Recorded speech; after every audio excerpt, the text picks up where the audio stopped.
Kak Karina Ranau sebagai Dewi, dan juga tentunya kepada Kak Theo Culver sebagai Ansel, Delia Alena sebagai Gaby, dan juga ini nih favorit aku, Kak Roy Turekan sebagai Khalid. Tepuk tangannya dulu.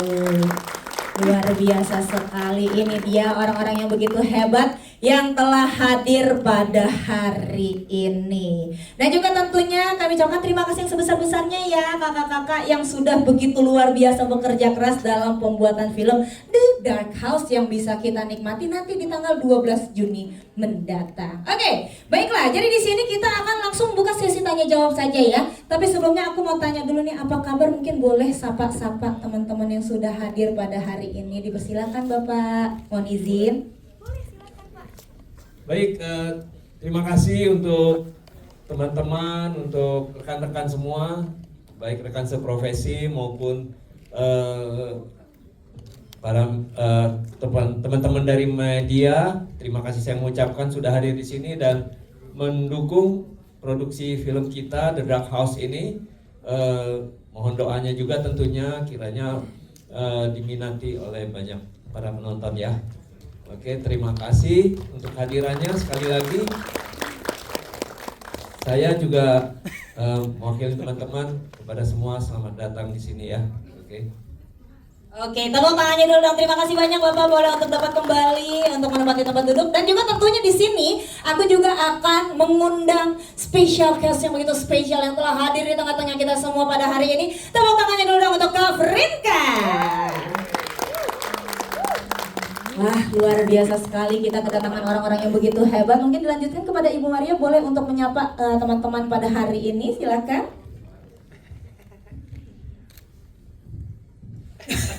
Estafet lama-lama ya, tepuk tangannya dulu. Mewakili semuanya sekalian yes, ya. Boleh, silakan. Sekali lagi saya ingin mengucapkan terima kasih buat rekan-rekan media dan undangan sekalian yang sudah hadir pada siang hari ini untuk menyaksikan bersama-sama gala premier film kita. Mohon dukungannya terus di dalam doa juga ya, supaya film ini boleh hadir dan boleh diterima oleh masyarakat dan boleh menjadi entertainment yang menarik mengisi dunia perfilman di tanah air kita ini. Sekali lagi terima kasih untuk semuanya. Mungkin kita bisa ke tanya jawab langsung, kayaknya ini udah gatel pengen menjawab pertanyaan. Dengan senang hati Kak Alfi. Terima kasih banyak Pak Alfi atas sambutannya begitu luar biasa. Kalau gitu kita langsung saja membuka sesi tanya jawab di sore hari ini. Untuk rekan-rekan media yang ingin memberikan pertanyaan, silahkan untuk sebutkan namanya, lalu disebutkan asal media, pertanyaan ditujukan untuk siapa, baru pertanyaannya. Untuk pertanyaan pertama silakan. Boleh Bapak yang ada di sebelah sana, energik sekali Pak, tepuk tangannya dulu. Siang, saya Ipik dari jakartanews.com. Selamat untuk produser Marcel Chandrawinata dan lain-lain. Juga untuk sutradara Hans Wanagi. Pertanyaan saya untuk sutradara dan produser, justru kenapa ini permainan memanggil arwah diadakan secara cari-cari yang dari Spanyol, bukan Jailangkung yang lebih populer di negara kita. Saya pengen tahu jawabannya Pak. Kenapa justru permainan dari Barat, dari Spanyol? Juga ini saya membaca sinopsisnya sedikit. Peristiwanya di lereng Gunung Slamet. Kalau nggak salah ini di Baturaden ya Pak ya. Ya, di lereng Gunung Slamet. Saya memang pernah di sana di Purwokerto. Apakah hal tersebut benar? Dan juga film ini akan beredar 12 Juni 2025. Pengen tahu produser Pak Marcel dan yang lain kira-kira berapa layar Pak? Apakah sudah ditetapkan, ditunjuk layarnya siapa aja dari 21, XX1 atau dari Cinepolis dan lain-lain. Terima kasih Mbak. Terima kasih banyak Bapak atas pertanyaannya. Dipersilakan mungkin untuk Pak Hans atau yang lain boleh untuk menjawab. Baik, mungkin saya pertama yang akan menjawab ya Pak ya. Ya. Saya akan menjawab seputar masalah permainan cari-cari ya Pak. Ya. Ya, kenapa itu kita pakai cari-cari? Gini aja Pak, karena hanya film ini kita buat itu periode sekarang Pak. Memang inspirasinya dari kisah Sukma dan Ayu itu tahun 1950-an, itu jadul lah ya. Tapi kita period sekarang karena si Arya dan Dewi tokoh ini masa sekarang. Dia kebetulan dia terjebak dalam satu rumah ini yang rumah jadul. Nah, di Charlie Charlie ini yang mengusulkan dalam cerita itu adalah anak muda, Pak.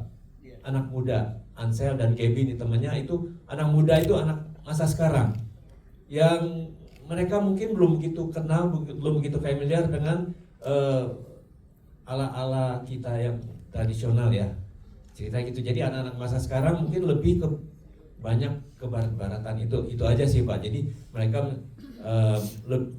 kebetulan mereka lebih mengenal Charlie di dalam cerita ini daripada mereka yang seperti yang jampi-jampi ke dukun atau apa yang lain-lain. Mungkin mereka kurang mengenal itulah ya Pak. Jadi mereka lebih mengenal Charlie gitu ya. Jadi ini kita alasan kita untuk menampilkan Charlie itu Pak kira-kira ya. Terima kasih. Nah, untuk yang lainnya boleh bisa jawab mengenai tayang.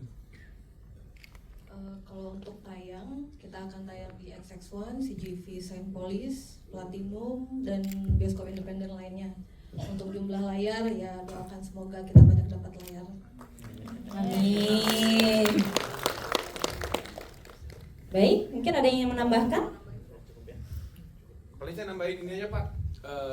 Kenapa Charlie Pak ya? Oh, yang di apa? Lereng Gunung Slamet itu. Di mana? Batu Raden atau di mana? Cimaria belum ceritain kenapa pilih tempat Batu Radennya, dari mimpi keluar dapat tempat itu. Boleh diceritain kali Cimaria? Ya.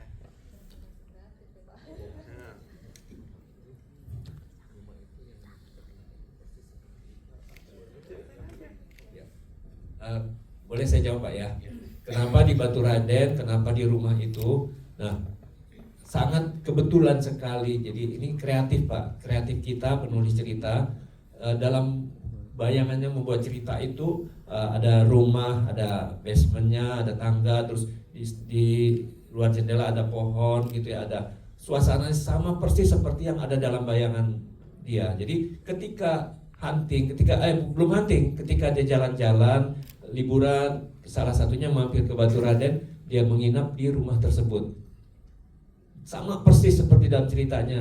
Makanya kita pada saat kita syuting, kita tentukanlah syutingnya di tempat itu sesuai dengan cerita yang dia buat. Kira-kira begitu Pak. Jadi entah kenapa secara kebetulan betul-betul sama persis seperti dalam bayangannya. Kira-kira gitu Pak. Padahal dia belum pernah mampir ke sana, belum pernah datang ke sana. Gitu Pak. Baik, apakah sudah cukup menjawab Pak? Sudah. Luar biasa, tepuk tangannya dulu dong. Terima kasih banyak Bapak Hans, Kak Marcel, dan juga Cimaria yang telah memberikan jawabannya begitu luar biasa. Dan sekarang kita akan lanjut ke sesi pertanyaan berikutnya. Siapa yang ingin memberikan pertanyaan? Silakan. Baik, oke, boleh dipilih yang mana dulu nih Kak? Oke, jadi yang mbaknya dulu aja ya Kak Marcel ya? Oh siap, oke, dipersilakan. Selamat sore, nama saya Mutia dari Media Antara. Saya ingin bertanya kepada Pak Sutradara, atau mungkin bisa dibantu juga sama Pak Produser, lalu pemain juga. Tadi kan udah dijelasin tentang permainan Charlie, kenapa dipilih Charlie. Tapi untuk kisah Sukma Ayu ini, kenapa tertarik untuk mengangkat atau mengadaptasi ke dalam film ini? Kenapa? Lalu untuk pemain gimana? Apakah ada riset untuk mendalami karakter atau gimana caranya, atau dari sutradara juga membebaskan kayak proses kreatifnya dalam untuk mendalami karakter itu bagaimana, bisa diceritakan? Terima kasih. Terima kasih banyak Kak atas pertanyaannya. Silahkan, boleh untuk diwakilkan untuk menjawab. Oke, baik. Tadi pertanyaan pertamanya, kenapa tertarik mengangkat kisah ini? Jadi sebetulnya kisah ini dibuat oleh penulis. Dia menulis, kita menyiapkan 3 cerita ya, trilogi. 3 cerita ini, cerita awal di tahun kisah Sukma dan Ayu itu di tahun 1950-an, kemudian kedua tahun 1990-an, yang terakhir itu yang kita buat sekarang di era sekarang. di periode sekarang ya. Jadi kita buat maju, kita buat lebih dulu. Kisahnya kita ambil dari yang awal. Jadi mungkin sekarang masih banyak pertanyaan-pertanyaan, ini kenapa, ini kenapa. Sebetulnya itu nanti dijelaskan di film-film yang berikutnya akan kita buat. Rencananya gitu ya. Kita berharap ini sukses, kita akan berlanjut. Kurang lebih begitu. Jadi cerita Sukma Ayu itu dari sebetulnya yang sangat detailnya itu di awal. Sukma dan Ayu itu pemeran di tokoh di trilogi yang pertama kita. Gitu ya. Kira-kira kurang lebih seperti itu. Wah, terima kasih banyak Pak Hans sudah di-spill, berarti ya kita nanti akan melihat sequel berikutnya. Hopefully The Dark House ini juga pastinya akan memberikan impact yang begitu luar biasa, jadi kita bisa melihat another story juga. Terima kasih banyak. Sekali lagi mungkin ada yang menambahkan, silakan. Ya, untuk yang Dari masalah cast, pendalaman peran mungkin cast masing-masing bisa menceritakan pengalaman pribadinya. Silakan. Ada kejadian horor nggak atau ketakutan nggak pas lagi syuting? Soalnya kan kalau syuting horor kan kayak gitu kan. Mungkin nggak percaya, coba jelaskan kenapa tidak percaya pada main Charlie. Makasih ya keduanya. Tentunya tugas sebagai aktor diantaranya adalah riset, observasi terhadap perannya. Kalau saya sendiri terhadap peran yang saya mainkan sebagai Arya, saya terinspirasi dari kisahnya Vincent van Gogh. Ya, Vincent van Gogh seorang pelukis asal Belanda yang kebetulan sama memiliki masalah mental. Itu sih. Mungkin dari Dewi. Selamat sore semuanya, teman-teman pers sama semua tamu undangan yang ada di sini. Terima kasih udah bisa kumpul di sini. Kalau untuk aku sendiri sebagai Dewi itu untuk riset peran Dewi itu pastinya kita selalu berdiskusi dengan Om Hans, director kita. Ini seperti apa, ini bagaimana gitu. Terus kayak aku ini pengalaman pertama kali harus bermain dengan Gomez, anjing yang lucu kesayangan kita gitu. Yang tadinya tuh aku tuh sebenarnya fobia sekali dengan anjing. Cuman karena ini kita sebagai aktor jadi harus bagaimana kita harus mendalami peran itu dengan kondisi apapun yang ada di depan gitu. Jadi terutama untuk ke Mas Arya juga kita selalu mencoba membangun chemistry di luar syuting. Pada saat praproduksi juga kita selalu berdiskusi gitu. Saya sebagai istri itu harus bagaimana seperti itu. Begitu juga dengan teman-teman cast yang lainnya. Gitu sih. Baik, terima kasih banyak Kak Arya dan juga mungkin Kak Dewi ya yang sudah menjawab begitu luar biasa. Mungkin ada yang menambahkan? Apakah sudah cukup? Oke, dipersilakan. Pengalaman pribadi ya. Kalau di lokasi itu sebenarnya saya pribadi kalau Bilal tadi bilang nggak percaya, saya percaya. Cuman memang di lokasi mungkin yang secara hawanya aja sih kurang bagus. Mungkin di lokasi itu ngebawa suasananya oke, lumayan mencekam. Tapi kalau secara kejadian-kejadian horor ke pribadi saya nggak ada. Yang paling horor adalah nggak ada yang lebih horor atau tidak kesulitan ketika acting selain pinggang encok ketika ketiban lampu. Itu doang sih. Iya. Pernah ketiban lampu Mas? Bagaimana ceritanya Mas? Mohon maaf tadi kan ada. Ketiban lampu itu setengah jam lebih itu continuity-nya encok pinggang tuh. Itu pulang langsung urut. Yang kubur juga mungkin tadi yang nonton yang kuburnya. Ini hasil ini. Nah ini jadi ini kalau lihat case-nya Delia ini bukan hamil ya. Ini properti The Dark House. Hasil Delia kubur. Oke, paling itu aja sih tambahan dari saya. Thank you. Terima kasih banyak. Mungkin dilanjutkan. Selamat sore semuanya. Alhamdulillah bisa berkumpul di sini bersama-sama ya. Sebelumnya saya mau bilang terima kasih sama tim kru dan Bapak sutradara, Bapak produser. Semoga sukses filmnya. Perkenalkan, nama saya Delia Lena, di sini berperan sebagai Gaby. Kalau untuk karakter Gaby sendiri, karena di sini kan film perdana Delia ya, horor. Itu sebagai influencer, dimana Delia bukan influencer sejati aslinya.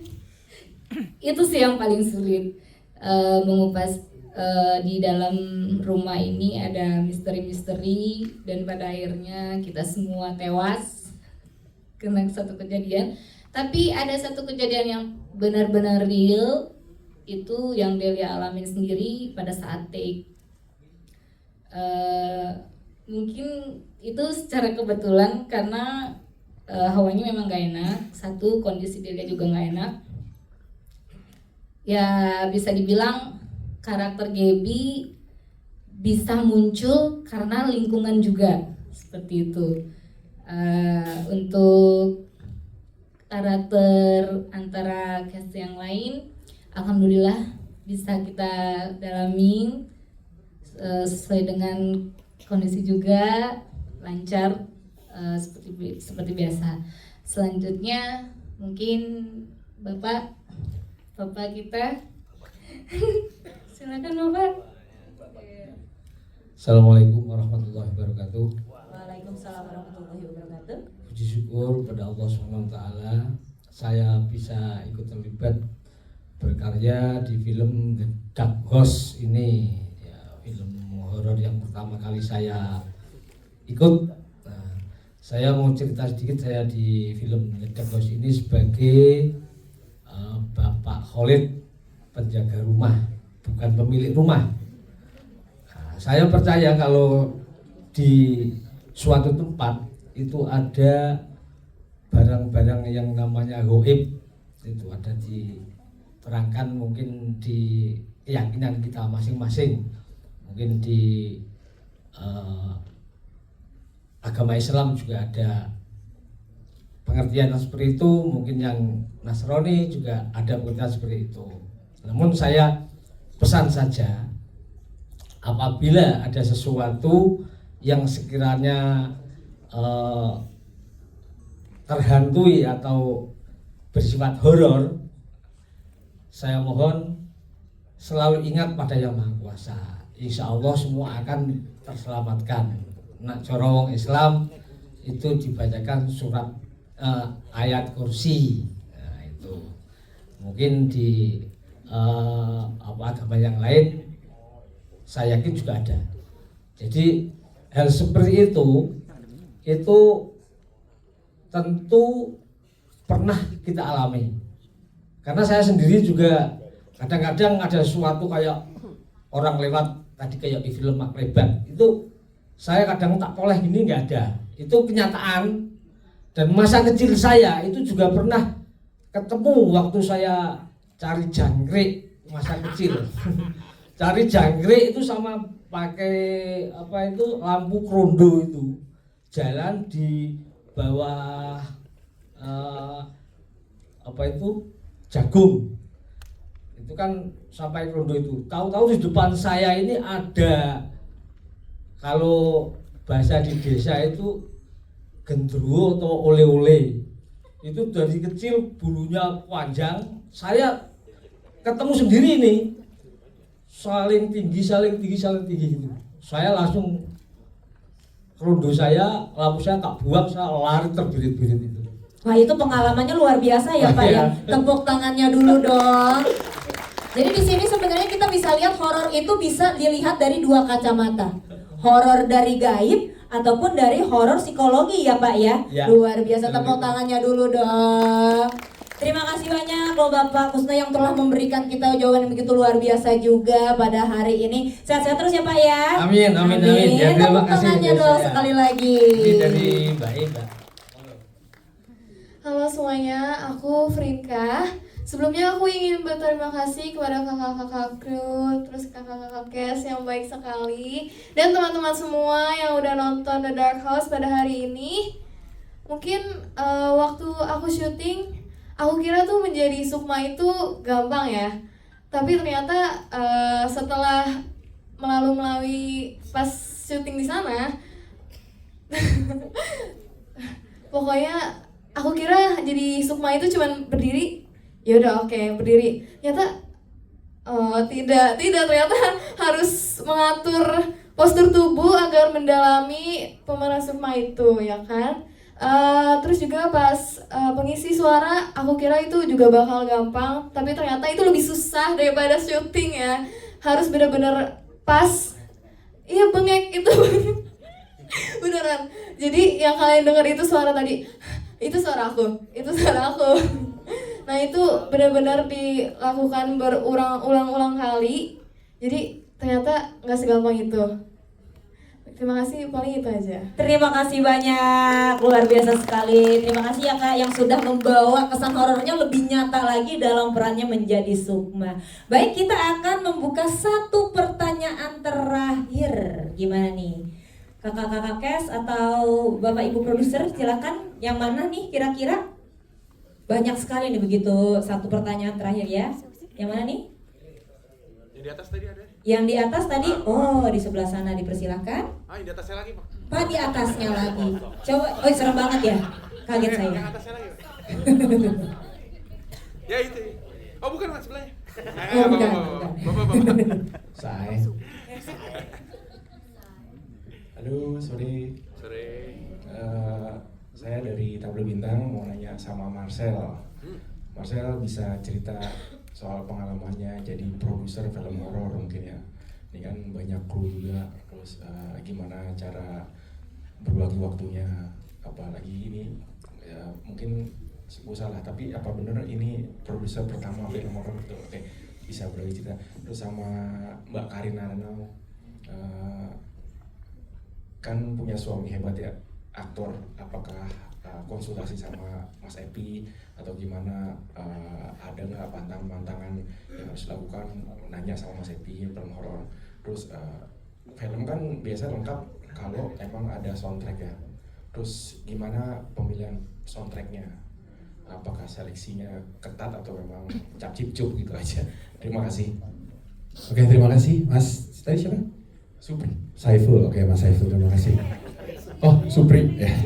Oke, iya, Mas Supri, saya pertama kali untuk produser di film ini karena sudah dari tahun 2005 saya bermain sebagai aktor.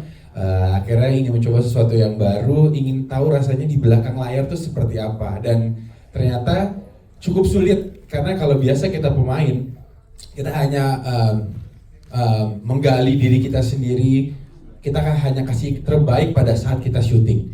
Cuma pada saat produser itu adalah stepnya ada banyak, dari awal sampai akhir itu kita harus mengikuti, harus secara detail apakah itu sesuai dengan yang kita mau, dan bukan hanya satu kepala tapi ada beberapa kepala yang akhirnya harus menjadi satu kesatuan, apakah ini cocok atau tidak. Dan di sini aku kebetulan sama teman-teman ada ada Pak Hans, ada Cimaria, ada Ko Afi. Jadi aku sambil belajar di sini dan menarik enough untuk berikutnya lagi aku mau jadi produser. Dan karena aku jarang suka main film horor, jadi produser film horor dulu. Jadi setelah ini baru main film horor lagi. Cuma pesan yang kita sampaikan dari film ini adalah sebenarnya ada banyak gateway kita, cara kita untuk kita berinteraksi dengan alam-alam gaib di luar sana gitu. Dan kita ingin memperkenalkan bahwa Charlie ini juga bisa. Jadi harapannya kita setelah dari sini, siapa yang mau main Charlie, saya nggak ikutan. Nggak, maksudnya kalian aja yang main. Jadi siapa tahu yang kedua dan yang ketiga Charlie ini lebih booming, bukan hanya Jalangkung tapi banyak di luar sana metode-metode yang bisa kita bermain dengan cara seperti ini. Sebenarnya bermain seperti itu boleh, tapi jangan sampai break the rules yang ada rulesnya. Dan itu yang kita bisa dapatkan kalau waktu aku jadi produser. Jadi aku tahu seluk-beluknya bukan hanya main untuk hanya berakting pada scene ini, pada scene itu. Dan semoga kalian suka dikirim-kirim ke teman-teman supaya nonton dan supaya main. Yang main kalau benar-benar kesurupan dapat iPhone. Enggak. Gitu ya, Mas Supri, terima kasih ya. Tadi pertanyaan kedua buat Karina ya, silakan. Halo Mas Supri. Oke. Pertanyaannya tadi gimana respon atau support dari Kang Epi? Dia itu orangnya itu misterius. Jadi pada saat kita bermain, kan kebetulan kita dari teater ya, jadi setiap bermain, setiap mendapatkan peran itu dia selalu bilang sama saya, kamu kalau setengah-setengah mendingan gak usah, jadi harus totalitas gitu. Jadi ada adegan scene kita sama Mas Arya, dan pada saat itu Mas Arya tuh masih ngerasa canggung gitu untuk ada beberapa scene kita yang seperti di ranjang gitu. Saya diskusi, saya ketemu sama Kang Happy sama Mas Arya untuk mendiskusikan ini. Udah, aktor itu harus bermain, harus tulus, harus totalitas. Kalau kamu bermainnya setengah-setengah, mendingan kamu mundur, mendingan kamu nggak usah, katanya gitu. Seperti itu sih dia, dan selalu mensupport setiap adegan. Di tempat tidur kamu bayangkan gimana kamu menikmati, wah pokoknya detail sekali dia. Ya maklum lah ya, aktor gila gitu. Jadi istrinya juga harus dibikin gila juga, harus bermain totalitas, itu aja sih. Wah, dari Kak Evin. Thank you. Terima kasih banyak Kak Karina, luar biasa sekali ya, dan juga tentunya ini begitu menginspirasi untuk kita semua. Tepuk tangannya dong sekali lagi. Baik, mohon izin nih Bapak Ibu, kita akan mengadakan sesi foto bersama terlebih dahulu. Boleh untuk dapat bangkit berdiri masing-masing, dan juga kami persilakan untuk rekan-rekan media agar dapat mengambil posisi terbaik, di mana kita akan segera mengabadikan momen pada hari ini. Untuk Bapak Ibu produser ataupun teman-teman dari cast, mungkin bisa untuk agak merapat sedikit ya, karena kita akan mengabadikan momen yang begitu luar biasa pada hari ini. Baik.